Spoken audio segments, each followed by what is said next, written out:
So hi, One Look Noise Podcast. I'm Shane. I'm Glory. Happy Monday. It is a Monday for sure. It's definitely Monday vibes. Definitely Monday vibes, man. Strong Monday vibes. Strong Monday vibes. This week, bro, I got a good feeling about this week. I think this week is going to be cooking. It's going to be a banger. Yeah. Was your weekend good? Yeah, my weekend was all right. Spent a bunch of time with my girlfriend, so that's good. Good. How about you? No? You asked me the fucking question. No, and I'm no, because I was hoping at least one of us, because if you said you had a shit weekend too, I was like, yeah, this week better fucking be good because redemption. So either way, I hope this week is still good. I'm sure it will be. Yeah, I mean, I spent time with my girlfriend. You know, she had off Saturday, so we hung out Saturday and Sunday. It's a good fucking weekend. I'm ready to take that energy into the week. Damn right. Right. You know what? You just inspired me. I'm gonna have a fucking good ass week now. Fuck yeah. Yeah. We're bringing this energy into the week. Let's go. Especially with this new music. Because I mean, come on, dude. This fucking music's crazy this week. Sorry to cut you off. Obviously the records we're gonna talk about, but the record's coming out on Friday. You see Space Cowboy? Yep. We got an interview with them dropping on Friday. Yeah. And I know the Dry record's coming out Friday as well. So lots to look forward to. I feel like there's one in the back of my mind that is slipping right now, which is just the 21 Pilots one, is it? No, wow, Glory. That one is, the wall in front of me has a bunch of notes. It kind of looks like that one scene from that one show that I couldn't tell you, but where he's you talking about It's Always Sunny in Philadelphia, where it's Charlie on the wall? Yes. It kind of looks like that right now, except it's that one press photo of 21 Pilots from the Overcompensate music video, and just sticky notes everywhere reminding me of the date of the record. Is it the one where Tyler looks a little icky in it and Josh looks a little... Sure, probably. Probably. Or it's the one that they're just using for the fucking cover, the one where they both have their little masks on, I think. I don't know if they're both wearing masks. I always look at it in a glance and I'm like, oh. I got all the press photos here and lots of sticky notes to not forget. Yeah, to not forget about that release date. Yes, I would not forget about the 21 Pilots album. Love that song. But in tour announcements, there's really nothing so far. But I've got high hopes going into this week. You know that Panic at the Disco is going to come back. Right. Didn't he start a new band? Was that like an April Fool's joke? Did you see that? Where he was a drummer? Drumming. Yeah. I felt like I dreamt that because it's like it happened and people acknowledged it, and then no one talked about it again. What band was that? Who were those people? Did the band fall apart? I thought he was taking care of a child. He drums now. I mean, I always knew he did, but as a full-time gig, I don't know. I need answers because I'm genuinely that was just discarded immediately. It was we all acknowledged it and then just moved on. Yeah, I feel like that went up before April Fool's. He was drumming in the scene, as the drummer in a music video or something. He's not. He's not in a. I don't think he's in a band or something like that. But he was drumming in a music video or something crazy like that. But I know exactly what you're talking about. I saw the picture, and I'm like everybody else. I saw that it happened. I acknowledged it. And I moved on. I was just whatever. That's crazy. It keeps me up at night. I'm like, dude, what the fuck happened? Did the band fall apart that quickly? I'm like, oh my god, that was a fucking speed run. That's great. But yeah, not much announced today. The only thing that honestly caught me off guard, because it was literally the first thing I saw this morning when I woke up, was Motionless in White announced a UK EU headlining tour. Yeah, and I was reading the poster. I got all excited because it's it was early enough where US tours could start getting announced. 9 o'clock is when some of the really big arena and amphitheater tours will get announced. Although that's dumb. Tour announcers should start at 10.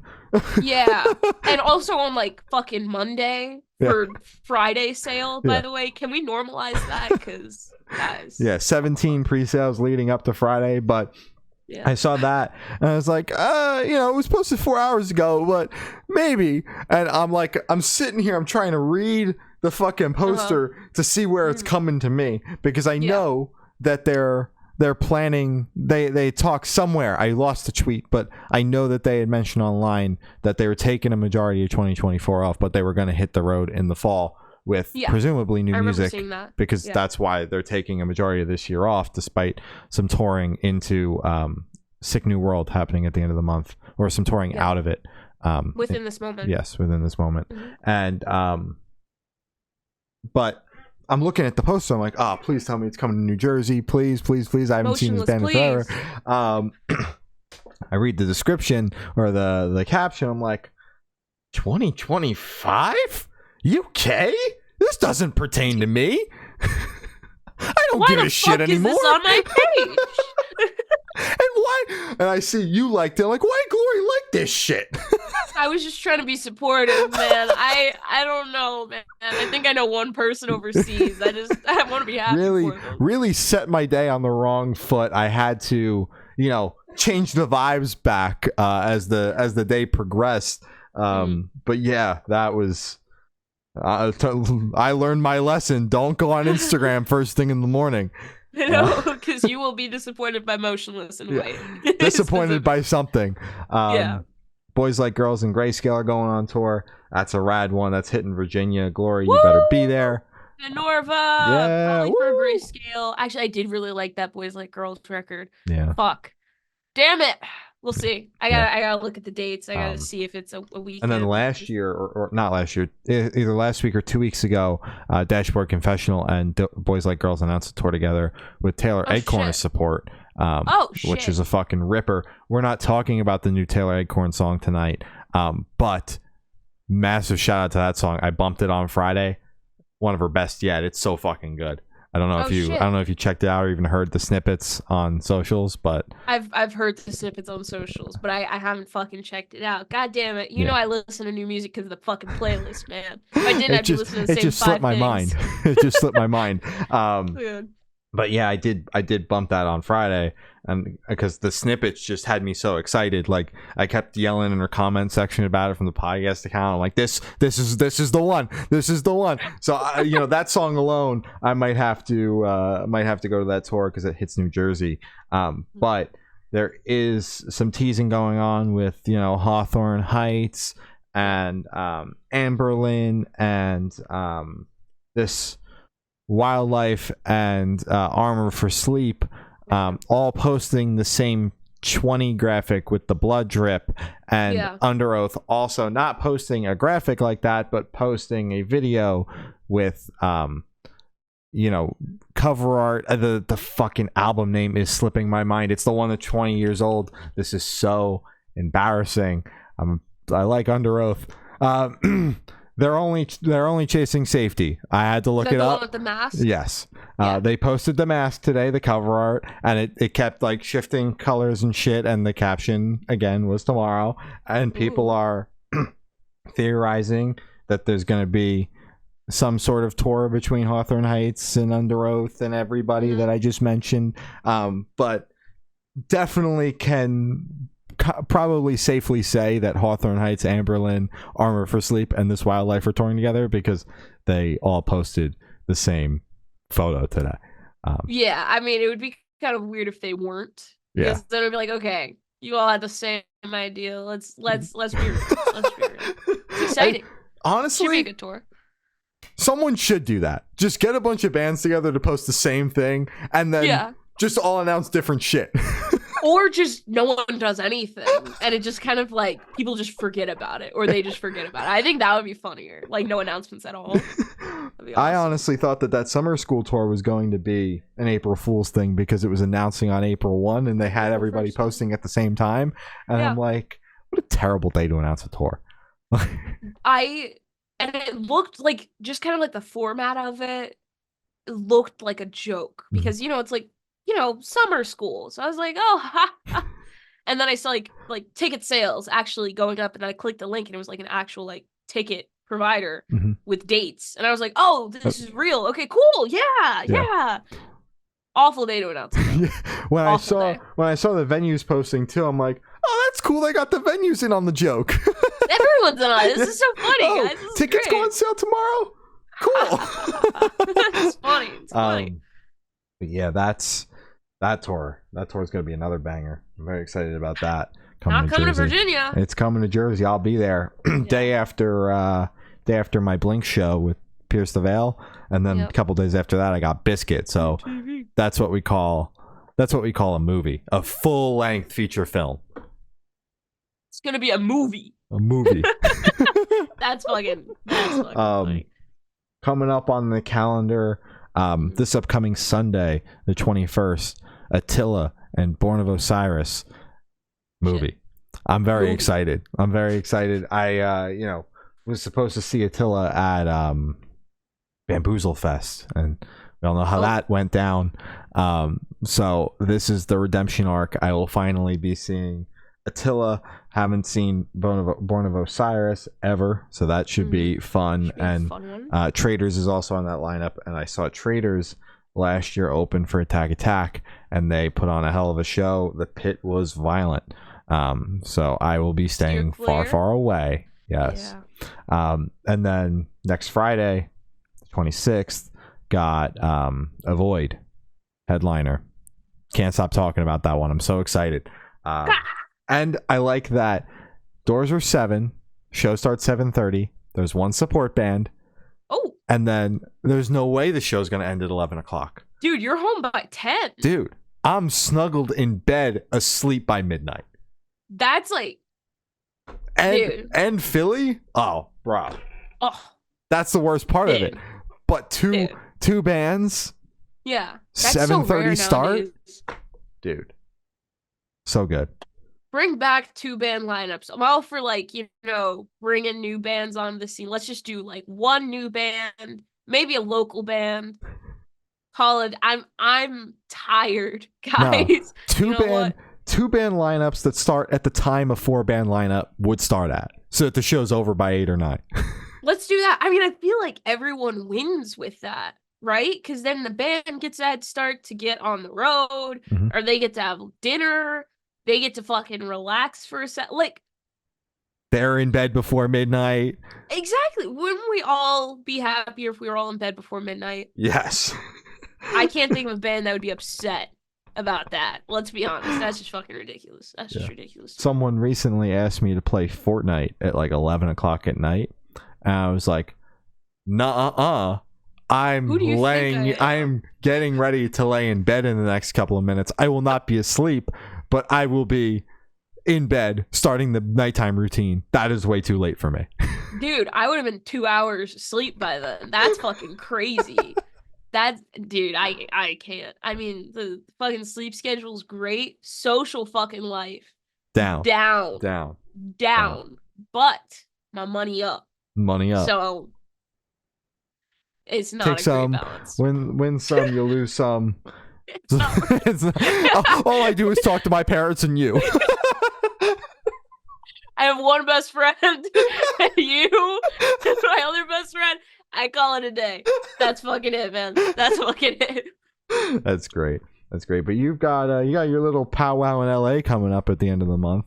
Yes, that I don't even know if I can even go to because the show's 21 plus. Oh no. So I'm in talks with the band. Because I'm like, hey guys, I'm flying across the country to support you on your second show ever.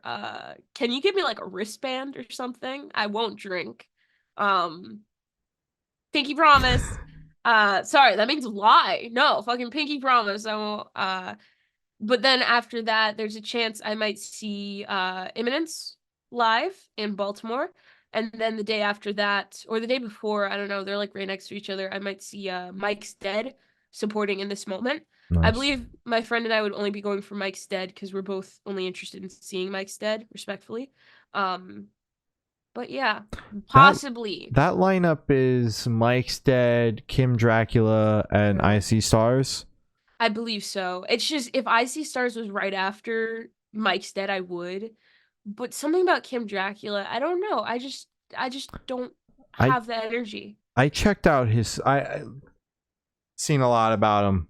But supported Avenged. Yeah, didn't listen to the full record, but I know he did a song with Jonathan Davis on that last record, so I checked that out because we all know how I feel about Korn. I do love Korn. And I thought it was cool. Like, really? And I just think that like the aura and the vibe of that project, like some about it draws me to it, even though I've only listened to one song. My hesitation is from perspective of my best friend saw him live because I believe the lineup for Avenged, it was Avenged, Falling Reverse, and Kim Dracula, if I'm not mistaken. And she swore to me, and the entire fucking Avenged fandom was like, he's been lip syncing this entire tour. Like, we would miss cues and stuff. The mic wouldn't be, and that stuff just bothers me. I get it, but it's just me personally. I go to a show to hear your vocals, whether they're good or bad. Like, that's raw, and that's fucking you. Maybe it was just that tour, because I have heard very good things, and a lot of people were like, he's still entertaining. But it's just, to me, that's just a pet peeve. Like I said with Poppy, it was a good performance, again with Avenged, crazy. But it's just like, I'd rather just hear your vocals, even if they're bad, because I could still be like, well, I mean, I still tried, and it was still an entertaining performance, but maybe that's just something to work on, or, you know, breath or whatever the fuck. But I don't know. Maybe. Yeah. Maybe for Icy Stars, I'd probably sit through. Yeah, that tour is a fat maybe for me, along with the Imminence tour that you mentioned, because that's what Catch Your Breath and Virtue. I believe so, yeah. And Catch Your Breath isn't on the Philly show. They've got shows with Breaking Benjamin and shit. Radius. That'll do it. Yeah. So Archers is on that show instead. Oh. So it's not bad. Yeah, no, it's not bad. But that one's a big fat maybe, and definitely that In This Moment show, because In This Moment always takes out the best support, and I cannot stand that fucking band live. So But it's always great because they're last. Exactly. So it's kind of like the Avoid show, where the entire show ends by 9, but for me, the In This Moment show is over by 9 because I'm home when Maria is hitting the stage, because that's how long it takes. You skip traffic completely. Yeah. It's fucking beautiful. I just have to pay In This Moment prices to see the support bands. And that's just the price you have to pay. I mean, I don't have anything to say Small price to pay to not see them. Exactly. Small price to pay for that fucking awesome lineup. Yes. I mean, come on, dude. Have you seen Mike Stead live yet? No. He was only on my radar, you know, right before we interviewed him. Exactly, yeah. Because I think he did a tour right after we interviewed him. I think he was coming off of one. He was coming off. We interviewed him like that last week of December that we were doing interviews. That fucking week was a blur. I just remember his setup. I don't remember the interview. I mean, I remember it was a good interview, but it's just that entire last week. You know, we both get fucking brain fucking done. We're doing it for 40 weeks in a row. Exactly, and we're fine. It's like the break is right there, so we're just. But yeah, no, great. It was a great interview. I do remember it being good and having a good time. But I do want to see him live a lot because I like his music. So yeah, that EP was incredibly solid. Absolutely. But yeah, he's a draw for me, Kim Dracula, just solely based on just the vibes. I don't know, and Icy Stars, they put on a good show. When I saw them with Bad Omens, I thought so. Yeah. Oh, I forgot about that. You fucking reminded me about that. Hey, Glory, it's okay. I don't even know why I'm that upset. I'm gonna be honest. I only know, I listened to the album. Obviously, I've listened to their other albums. Well, the album before their last one, Death of Peace of Mind, and then the one I couldn't tell you the name of it. I don't know. This is like a hot take. I feel. I'm sorry. I don't want to get into hot takes. Fucking. At the beginning of the thing, but I don't get it. I like his voice, but I don't get it. I didn't feel the band either when I first found out about them, because I found them through when Hot Topic did those couple of live stream festivals, and like they were all stripped down acoustic. They did a stripped down acoustic set for the 2 bonus tracks off that record, Finding God Before He Finds You, or whatever the fuck it's called. Like that. Yeah. But finding the fucking album. I'm bad with album titles tonight. Finding God Before God Finds Me. I was close. That was pretty good. Yeah, that you was instead good. of me. But they did the two songs on the backside of that, Limits and Never Know. And Never Know, the lyrical content in that song really struck me. So I was listening to those two songs on repeat, and then I tried to listen to that record that those songs are off of, and I was like, I'm not feeling this. Like, this isn't like, I like these songs, but I think this kind of sucks. It's like I can only really remember Death of Peace of Mind because that's the one I've tried multiple times to get into, because for the entire year and a half, and even up to now, everyone's still gassing it up. So I'm like, okay, I'm missing something. I'm giving my brain a break. Maybe it'll be ready for it in a couple months. But it's like the singles are so obviously singles, and you could see why people like them so much, because they don't sound like the rest of the album. The rest of the album is so, I'm gonna sound so mean, it feels emptier than the singles. Like, Death of Peace of Mind sounds like a very full, fleshed out song, and Concrete Jungle sounds like a very fleshed out song, and it sounds finished and ready, and it's catchy, and it has a breakdown, and it builds up. It's like, it's fucking beautiful. But the rest of it, it just sounds like it just plateaus immediately. I've listened to the album like 4 times all the way through, and I'm upset that I don't appreciate it or like it as much as everyone else does, because people fucking love this band, and I know they make the shows miserable. And I fucking love Noah's vocals. Like, whether I like the album or not, I could still say Noah Sebastian has like some of the best vocals in the fucking metal scene, metalcore, whatever the hell scene right now, because he has that eerie, I always call it fucking like siren-esque vocals, because that's just how it is. And I love that type of vocal, and I think his screams are solid. I think fucking everything about his performance is solid, but just the album overall, I can't get behind. Unfortunately, I'm upset about it because I want to. Yeah, fair enough. Yeah, I can see that. I'm obviously Bad Omens fan. Of course. Been listening to the band since that time that I mentioned. The turning point for me was actually checking out their self-titled debut, because it was a little bit more my speed, like just like straight metalcore.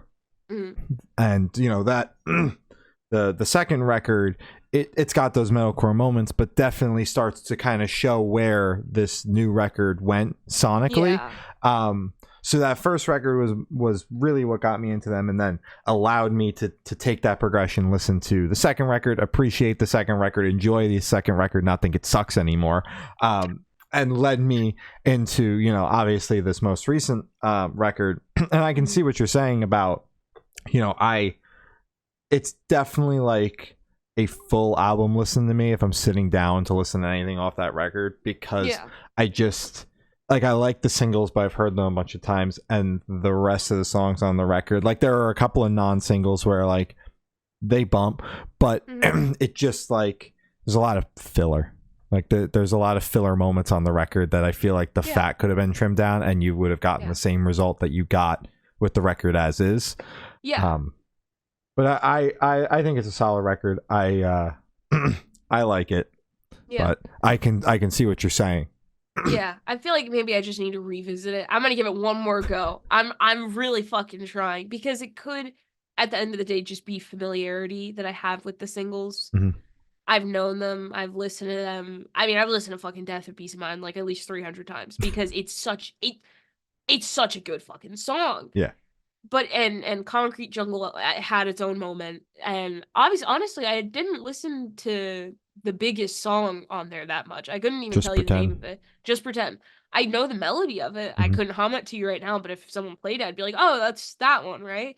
But it's like, maybe it's just familiarity, and I just need to get past that, because that's always a thing I struggle with. So you should check out, not granted they don't play like any songs off of it, They've So don't get your hopes they've kind of up. moved past it, but you should check out the first record. Okay. It might be a little bit more your speed. It's heavier, you said. Yeah, they still play Glass Houses, which is like my favorite Bad Omen song, hands down. Yeah. They played it. I think every time I've seen them. But the rest of that record, I feel like they played one other song off of it on the last tour, and they're like, "This is the only tour we're playing it on." I'm like, I'm already there, but you got me sold. Yeah. But we do have new music to talk about: albums, EPs, singles, the whole gamut. This was a big week for me. A lot of bands I really enjoy put out singles, announced records. A band I really like put an album out. Glory's onto that band now too. She's on the Belmont bandwagon. We're gonna get into that. Lots to dive into here. Imminence dropped their new album, The Black. We spoke to Imminence. It's gonna be out this week. This Thursday to be specific. So I like this record. I like this record a lot. On first listen, I did not. I'm gonna be completely honest with you. It was the exact same way. I mean, I liked it, but I couldn't wrap my head around it. It was, I could say that was a good record, but I didn't understand it or digest it. Yeah, I didn't grasp it. That was my problem. I like something in my brain just like blew right past the first half of the record and hyper focused on the second half of the record, where there's a lot more orchestral moments and it slows down a little bit. And in my head, I just got this idea where there were a couple of heavy songs and then the rest of the record was slow, and that's not the fucking case at all.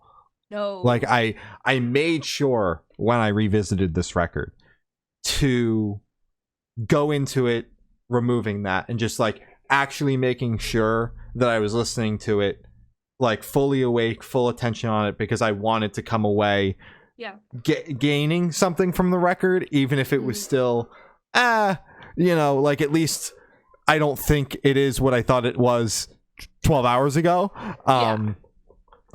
And I came away fucking floored. I like, people were hyping this record up over the weekend. I'm like, I mean, it's fine. Like it's From fine. What I remember. Yes, it's fine. And now I'm like, nah. People are right. Yeah. Everybody on Twitter that's saying this record's great is cooking. Straight cooking. Absolutely. I wanted to add the first listen before our interview. I feel like it's the same for both of us. When we're listening to music for interviews, it's for me on a different screen while I'm working, because we usually have 3 to 4 interviews a day. So it's just kind of, I'm playing them back to back while I'm working on either my business, my family's business, or podcast shit. I wasn't able to give the album my full attention. It was just on loud. I could hear it. It wasn't like off, turned down in the background, but I wasn't focused on it, if that makes sense.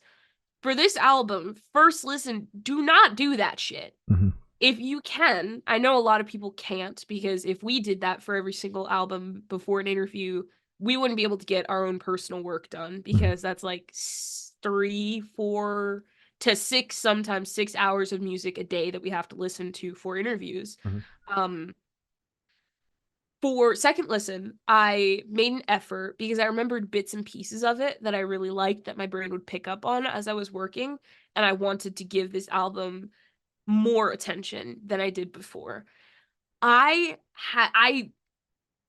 like the first like 2 songs went by, I had to kind of close my work and just kind of sit here and listen to it and kind of look at the track list, kind of look at the album as I was listening to it. And that made the experience completely different. I was able to actually appreciate the vocals, appreciate the contrast in some parts where the vocals sounded like fucking broken and fucking emotional and giving up, to then just a fucking shriek. It was like a completely different journey that I had the second time around. This album is fucking incredible. The vocals are eerie. The instrumental puts you on edge because it just feels haunted.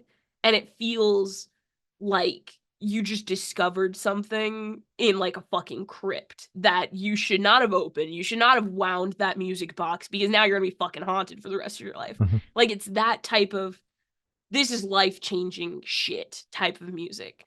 I don't think I've ever heard an album that has made me feel this type of holy fuck. Life-changing shit is a wild way to fucking describe the record. Because it's just like I've never heard anything like this. Mm-hmm. It's, as you said, it's very, there are orchestral moments, but it's not in the typical orchestral fashion where it's like we have a little break here for a violin and that's it. It's like it's perfectly woven into it. Yeah. It's not like there isn't any separation. You can't tell where the orchestral starts and where the metal and heavy and angst and eerie shit begins. Mm-hmm. I think this album is fucking incredible. I have to keep a list of albums that I like for album of the year, so I'm not just bullshitting at the end of the year. This has placed itself on there. I don't know if it's going to stay on there, but right now, my impression is that this is a contender for my top 10 because of how just fucking, I've just genuinely never heard anything this creative. Mm-hmm. And in this type of way. Obviously, we listen to a lot of creative things, and because music itself is so abstract, you could do so many different things with it. But just in this genre of creative, where it's like haunting, Mm-hmm. never heard shit like this before. And I think it's just, I really liked it. I don't know if you could tell. I can tell you really liked this record. Makes me nervous to follow your thing up here because like I enjoyed the record. Yeah. For sure. Like huge shout out to the second half where like the orchestral moments and things like that really become present in the album. Kind of there's an obvious shift in the tone. It's not as heavy as it is on the first half. Like, you know, as I stated earlier, I just like thought it slowed down to nothing, and there are a couple of slow tracks on the tail end, but it really ties the full record together and you know, creates this very special and interesting listening experience when putting the two, you know, heavy on one side and then a little bit more orchestral moment on the B side. I really liked the opener, Come Hell or High Water, because like, not to steal what you said, but that haunting vibe, like just the haunting, like Come Hell or High Water that was repeated, and then like it would peak up, and it's so good. That's been stuck in my head. And then also how they drop the album title multiple times in the album. How they're either whispering in the back, like the black. I'm like, oh yeah, shit. It just gets me excited. It's so fucking fun. Yeah. Sorry. Yeah. So I really like that moment, and then I really like Death by 1,000 Cuts as well. That's also, you know, one of my favorites off the record. I think you mentioned that in the interview. Death by 1,000 Cuts? I think you might have. It sounds very familiar. You saying it. Yeah, because that's probably my favorite song on the record. Come Hell or High Water, we have gained an appreciation for, because I love a good opener. Like, you know, we ask about it in the fucking interviews. It's my question. You know, I love a good opener. I love a good closer. You know, and then just like the B side entirely just ties it all together, man. Absolutely. I'm here for this record. I get the hype. I really enjoyed it. Highly recommend you check it out. This, you know, I don't think we're going to be able to escape this band this year. I think that this record is the start, you know. So very stoked for that. And then check our interview out. If you're watching this before Thursday, watch it on Thursday. Afterwards, it's out. Go watch it. I also did want to give a shout out to the instrumental interlude tracks like Cul-de-sac, and I believe the closer as well, if I'm remembering it properly, was a full interlude track, which on first listen was a strange choice, but I think the big opener versus kind of like an interlude eerie closer perfect contrast. I think it worked very well. I fucking liked this record. I can tell. Belmont dropped new album, Liminal. Yeah. And they did. I said this shit with their last single, I think, if not the one before. Belmont is one of the best bands in that scene circle. I don't know what the hell this would be. They're just one of the best bands out there, hands down. Who's putting out music right now. It's just such a fun, like, the guitars, it's like their signature guitar. It never sounds the same, but it's kind of like that very fast plucking, they're just doing whatever the fuck. They open with my favorite single, SSX Trickmont. Always difficult for me to say. And that immediately had me on board for the record, because I was like, yay, we're starting with the best song that you guys released.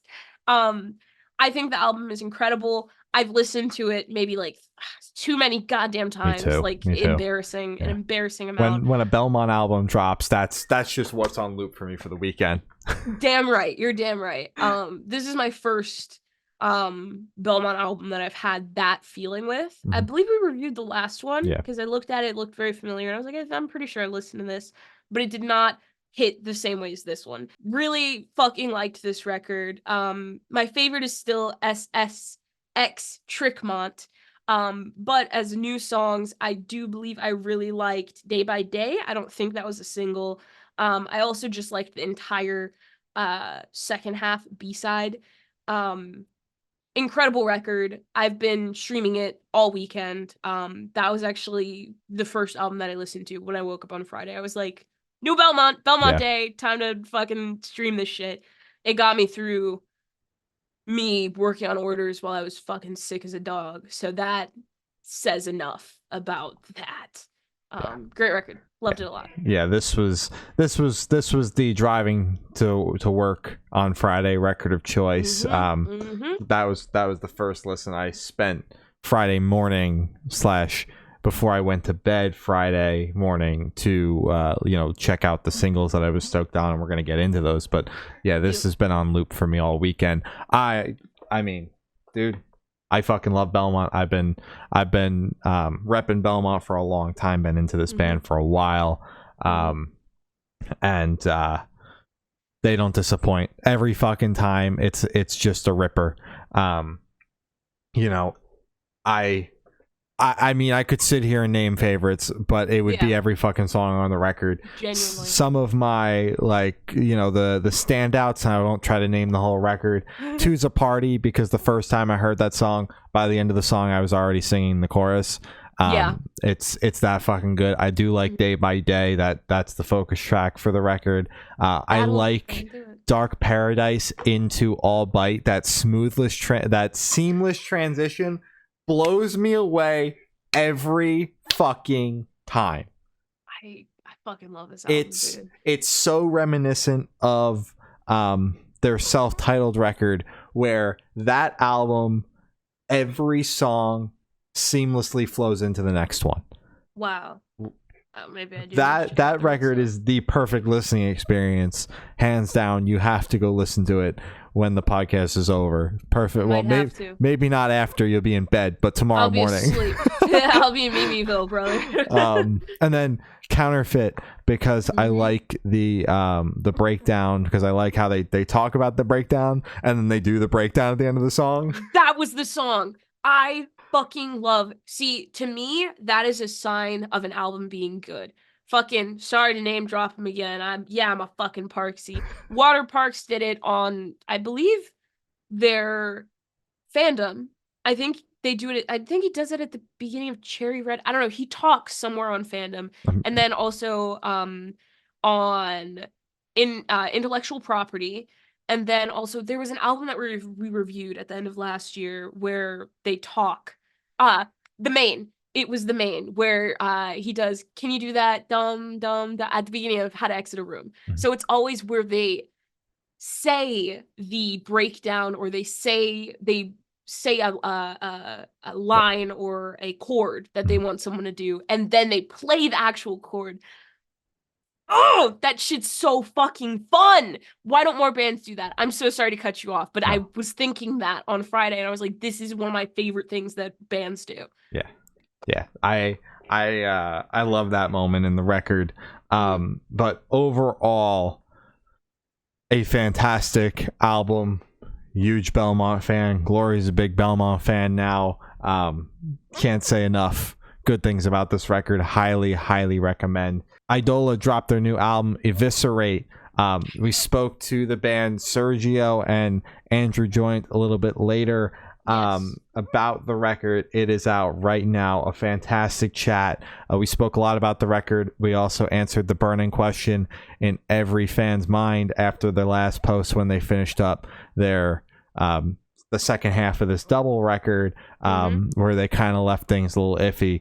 We confronted both of them point blank about it, and you can get your answer. There's even a nice little clip for you on the channel, so you don't even have to watch the whole hour and 10-minute long interview. Just check out the clip. Yeah, it's only 7 minutes. Exactly. Boom. Yeah. That's pretty extensive for that question. So he has a lot to say. Yeah. They have a lot to say about it. Yeah. Dude, this record was good. They're not lying when they said that they went out to create the heaviest version of Eidola that they could possibly see happening. Now, there are some songs on this record that are very reminiscent of what we know the band for. But listening through the album, a couple of songs that caught me that was like, that's that. And forgive me if I fuck up the song titles here, because some of them hard. Fistful of Hornets, Ziggurat, and Ashes in Ginhinom. I don't know. Your guess is that was the title I was referring to when I said forgive me. Those songs had me being like, this is like, well, they're not fucking around when they say that this is the heaviest version of the band. Obviously, the lead single as well, No Weapon Formed Shall Prosper, because that had our Eidola fans that we follow up in arms about how they're heavy now. But some of those songs, Fistful of Hornets being the focus track, and then a couple of deep cuts off the record, songs like that had me being like, yeah, wow, no, this is heavy. So I'm here for it. As much as I enjoy Eidola, I enjoyed the last record that we spoke to them about. I'm a fan of the heavy, man. So like, when a band that I was already liking what they were doing goes into my lane, dude, I am here for it. It's like they made the record for me. Exactly. Yeah, damn right. I did want to firstly, obviously, I fucking love the record. I've listened to it, I believe, 3 times already. First time was before the interview. Liked it, didn't love it, but I was like, this is a solid record. I loved the singles, so I know on the second listen it's gonna click fully for me. My favorite is not unfortunately, but I always feel corny saying a single is my favorite, but sorry, No Weapon is my favorite. It checks all the boxes for me. It's early on in the record where my focus and attention and excitement is still at 100. So I feel like it's perfectly placed. I love Fistful of Hornets. And also, sorry, the No Weapon to Who of You Will Persevere into The Weight of Sin. That 3-track run is incredible.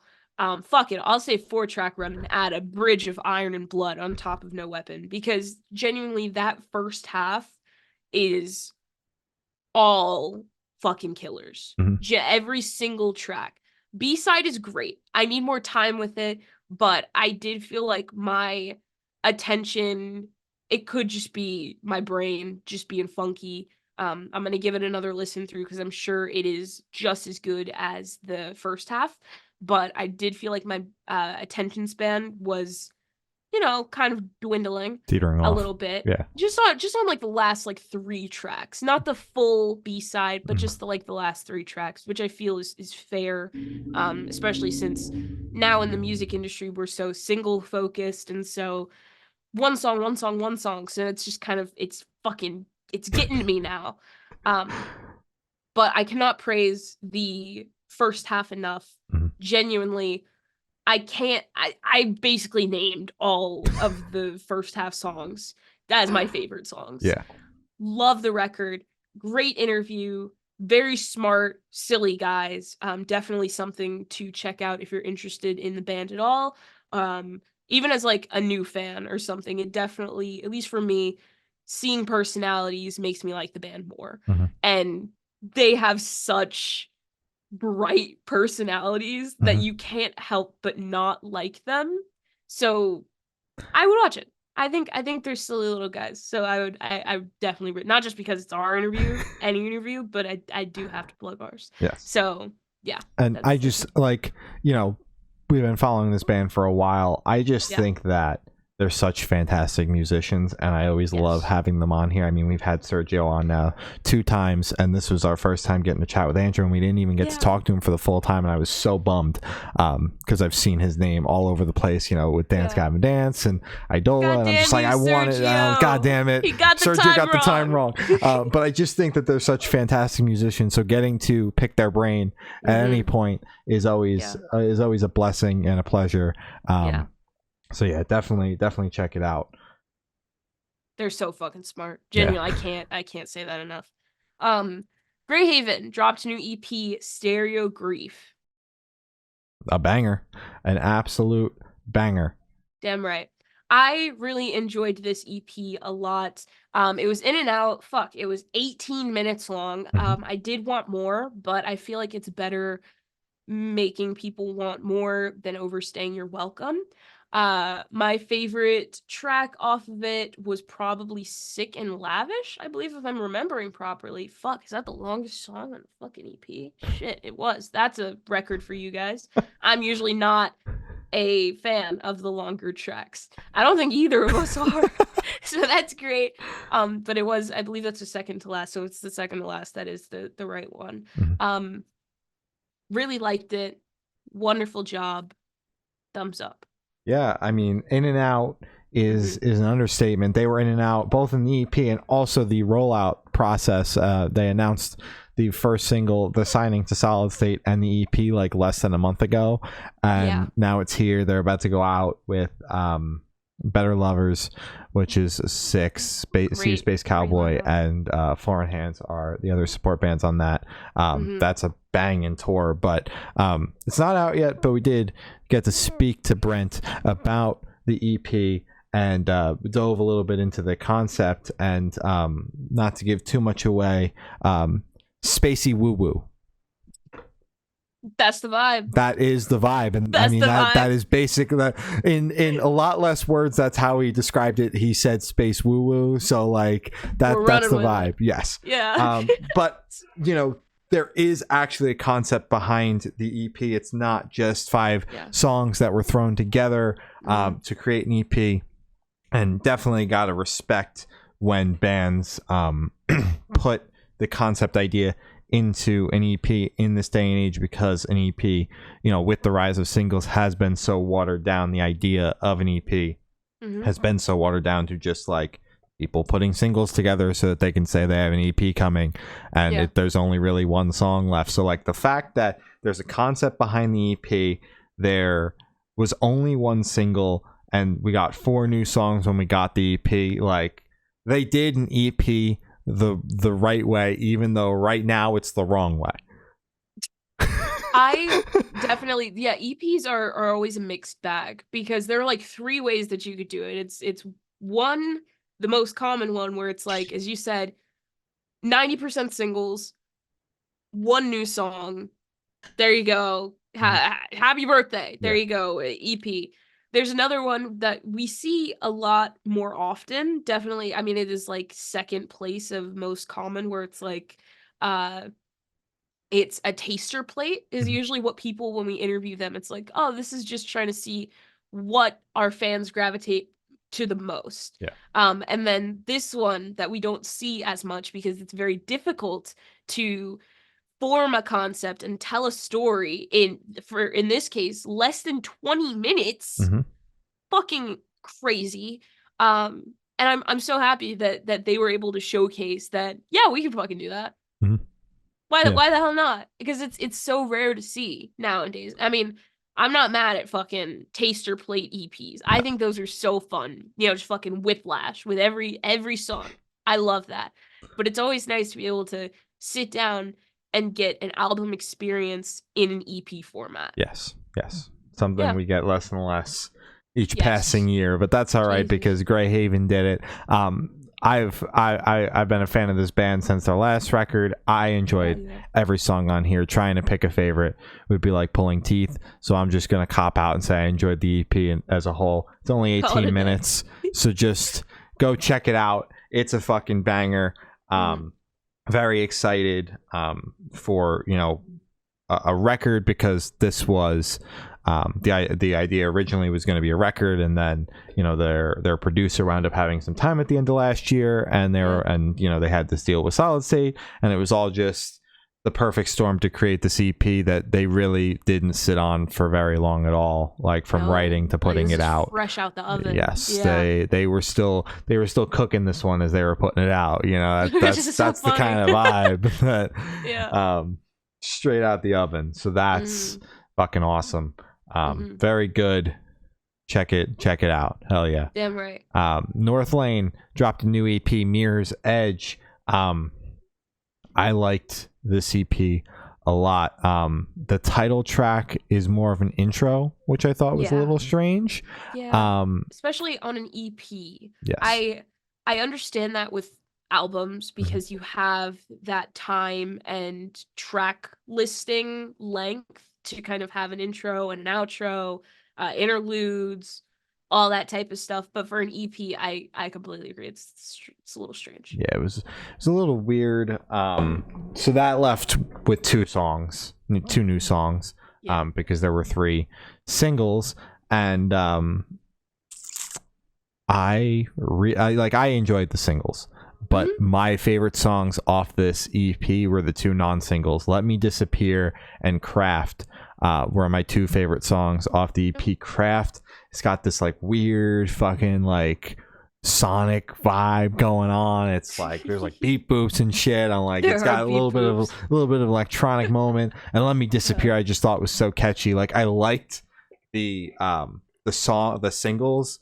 You know, we had high praise for all of them except After Image, which we thought like the mix was weird, and I didn't get that. Weird. I didn't get that on this EP. Sounded like they heard us. Sounded fine. Yeah, it sounded fine to me. It sounded like the rest of the EP. But I liked this EP. We liked all those songs minus the one thing with the one song, After Image. But you know, I feel like they saved the best for the EP, which is Let Me Disappear and Craft. Favorite songs, easily, hands down, fucking bangers. You're definitely onto something with Craft. I do think that is probably my takeaway from the EP. I'm sorry, I have to go back to the fucking intro. I thought it did add something nice to the EP, and it does create a nice atmosphere. It welcomes you into the EP, but I don't know. It just it kind of sucks, because I would have rather had another song. But if they didn't have another song, it's better that we had an intro versus filler. So it's just kind of this like. It's also, it kind of again makes it feel like a project and not just songs, because we're building into that first song seamlessly. Exactly. May I say? Like, so much so that my Spotify hadn't even loaded that the next song was starting and the next song was starting, because that's how seamless it is. So yeah, I mean, I just thought it was like a little weird that it's like the title track, the intro is the title track, but that, other than that, I have no qualms about it being there, because there were still 2 new songs, and those 2 new songs blew me away so much that I'm just like, fuck it, you could have done whatever you wanted. You could have put 7 outros at the end of this and I wouldn't have even been mad, because those 2 songs were fucking bangers. Can't be mad. Yeah, no, you're right. You can't. Yeah, that's true. Nothing More and I Prevail dropped a new single, House on Sand. I liked this song a lot. Nothing More is kind of hit or miss for me specifically. It's usually more hit than miss, but I always get a little nervous because usually I think it's always just because in my head I'm like, Nothing Nowhere, ew. And then it sets in like halfway through the song. I'm like, oh, this is Nothing More. Okay, cool, cool. I liked this song a lot. I Prevail was a great feature. What is his name? Eric. Eric. Eric. It was a great feature. I liked the track a lot. Yeah. This song blew me away. They announced their new record coming out at the end of June. Very excited for that. Damn time. Yes. So very excited for that. I liked this song a lot. Eric from I Prevail was a very nice feature. He added, what Eric does, which is scream. He added that to the song. And it was catchy. It's a catchy song. I like the heavy element. Nothing More plays a lot with more alternative rock sounding ideas, and then also heavier stuff even without features on them. So it was cool to see them go a little bit heavier because they had a screamer on the track. But I'm excited. I'm excited for the record. I like this single a lot more than the lead single. The lead single was like, this is fine. But because that's kind of how I feel. That's what I get with this band. It's either like it's fine, it's cool, it's catchy because they write fantastic songs whether or not I love them. And then there are the songs that blow me the fuck away. And this song blew me the fuck away. So I'm very excited for this record. Hell yeah. Architects dropped their new single Curse. Been on repeat. I think this song is incredible. I think it starts off so fucking crazy, so bouncy. First it starts with just such a fucking satisfying ass scream. I remember hearing that at fucking 5 a.m, being like, "Whoa, what the hell is going on here?" I think, as you said, it's very bouncy. It's catchy. It's very melodic. I don't know if that's the correct word, but I don't know. They capture everything perfectly. I think it's a great song. I liked it a lot. Yeah, wholeheartedly I don't think agree. Melodic was the right word. Yeah, wholeheartedly agree. This song is so catchy, bouncy, heavy. Yeah. It's so fucking good. I'm so excited. Yeah, it literally scratches my brain in all the right ways. I'm very excited for what's to come from Architects in 2024. And I finally bought my tickets to see them live in Philly with Of Mice and Men and While She Sleeps. And that's just like a little tour package made for me. I'm very excited. I'll send you videos. All I need is just While She Sleeps set. That's just send me that and I'll be happy, Yeah. Just FaceTime me. Just FaceTime me during While She Sleeps and I'll be like, what? And I'll go crazy. Okay. It'll be fine. All right. They'll hear me. Yeah. Okay. Like Moths to Flame dropped a new single, Disassociative Being. I think this song is great. I love Like Moths to Flame. Somehow less than you because you are the fucking biggest Like Moths to Flame fan. Yes. I liked this a lot. I think it's just a great song. Solid. Yeah, it's incredibly solid. All the singles off this upcoming record have been fucking bangers. Record comes out in about a month, May 10th. Yeah. Very, very excited for that. That's the same day as Knocked Loose. That's the day. That's the day. Very excited for that. Same day as 21 Pilots. I'm just bullshitting. I think 21 Pilots is the week after. But I'm just joking. Every week is 21 Pilots. Excited for that nonetheless. I got all the dates up here. But yeah, very, very excited for this upcoming record. Song fucking smacks. Just, hell yeah. Hell yeah. Wage War dropped their new single Nail 5. Blew me away, pleasantly surprised. I don't know. I was scared. You were scared? When after Magnetic. As much as I came around to Magnetic. Not my favorite, but came around to it because it is still a catchy a very melodic song, has a good chorus, but isn't what I come to Wage War for. I was afraid that was the shift that the record was going to take, but they did a complete 180 and proved everybody wrong and just went straight in for the headbang. And bro, I'm so satisfied with this song. It's so good. I really like this song. You're gonna fucking hate me for this because you just hyped it up. It's giving Corpse. Oh yeah. Okay, good. Woo. And I like that, and I think more people should do that in metal because I think the very like low instrumentals to just like a growling like sing, or even I'll give you like a little rap or whatever, to then like a very explosive chorus, or very like, even if that's just used as a bridge or a second verse, whatever, wherever you place it in the song, I think it always sounds great because it's that contrast. I like this song a lot. I like the riffs, good riffs, good guitars. I really fucked with guitars. Thumbs up. Thumbs up. Yeah.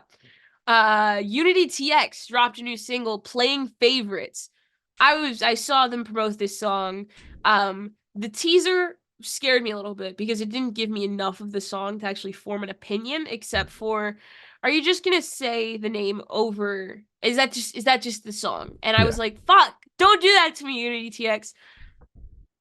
The song is completely different than that. It's like what fucking Youngblood did with fucking Lemonade. I'm still pissed about that because he led me on with that. Only it's the opposite, because now I'm happy with the result with Unity TX versus Youngblood, where I was incredibly upset.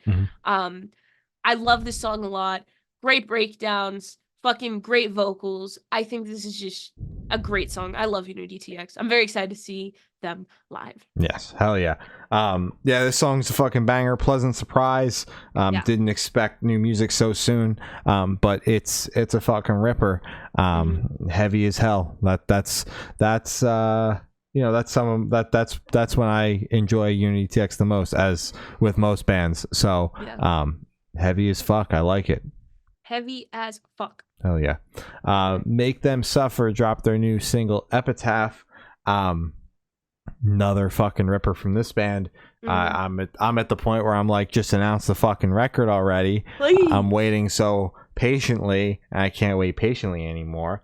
I like this song a lot. You know, these past couple of singles that this band has put out have made me really stoked on the band, and I'm excited to see what comes of the 3 singles that are out so far. Hopefully, obviously, a record. Fingers crossed.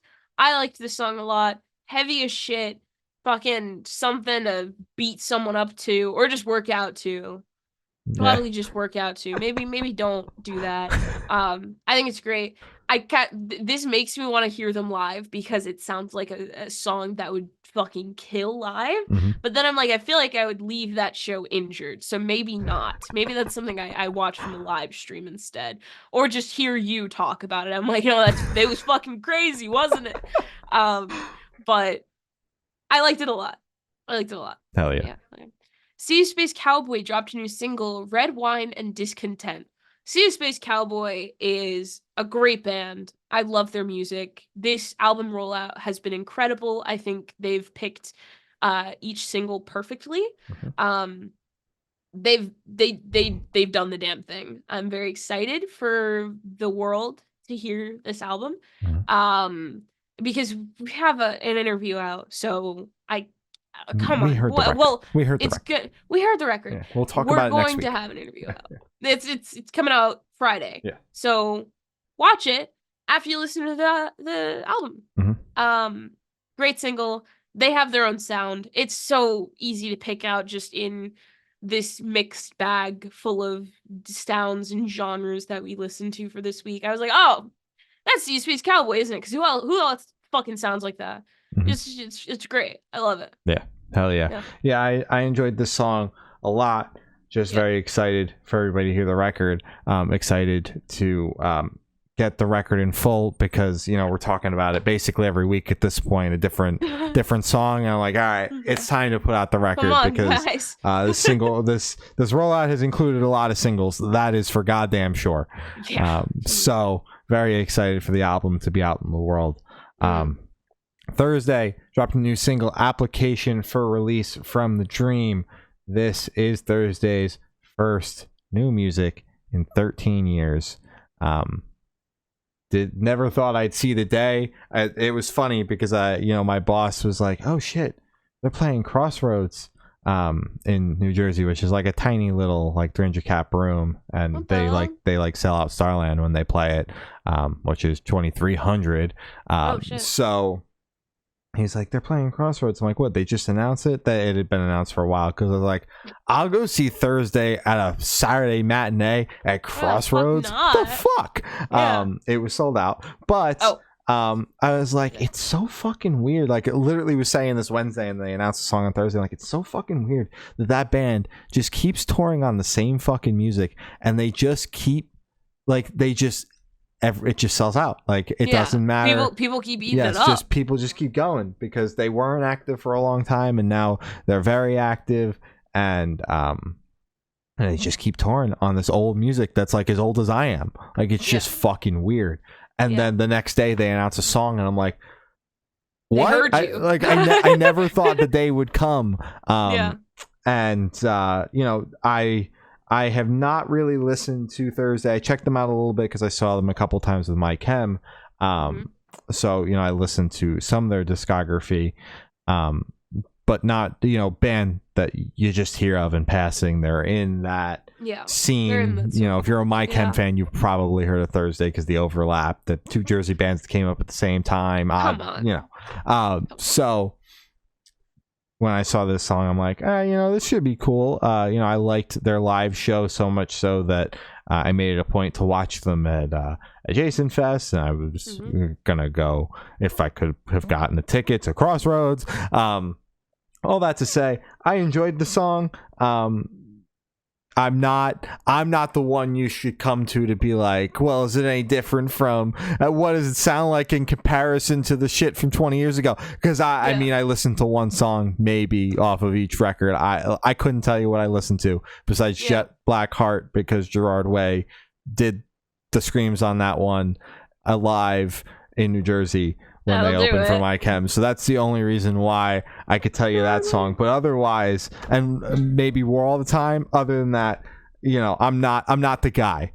So I like the song. Come to me, boss. I like the song, but I have not really checked out Thursday outside of this. I just thought fitting to talk about this band because of their history and their legacy and all that shit, and they're a name that we all recognize. So it's exciting that they have new music out.